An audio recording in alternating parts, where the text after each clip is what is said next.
কাছে যদি ইসলামিক ভাবে যদি প্রমোট করেন তো সেক্ষেত্রে দেখবেন মানুষ দুনিয়া বা আখিরাতে ওইটা পাই। এখন এখানে একটা বিষয় বলে রাখা ভালো, সেটা হচ্ছে আমি যখন টোটাল ইসলামিক একটা ভিডিও বানাবো, টোটাল ইসলামিক, এটা এখানে ধরেন কমেডির কোনো সাইট নেই, মানে টোটাল ইসলামিক, আপনি খেয়াল করে দেখবেন এই টাইপের ভিডিওগুলোতে রিচ অনেক কম। ফেসবুক থেকে হয়তো বা এটা কমাই দেয় নাকি এমনিতে মানুষ কম দেখে, এটা আমি বুঝি না। আমার যে টার্গেটটা ওটা হচ্ছে যে আমি একটা কমেডির সাইট রাখবো, ওই কমেডিটা দেখতে দেখতে মানুষ একটা জিনিস শিখবে।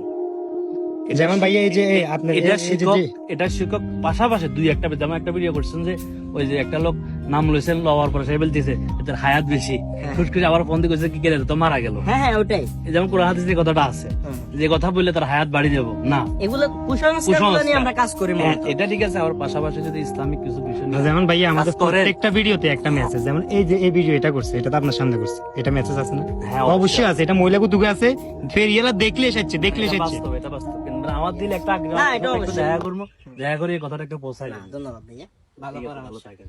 আর নামাজটা আলহামদুলিল্লাহ তো পড়া অবশ্যই, হয়। হ্যাঁ, চেষ্টা করবো। ঠিক আছে। তাহলে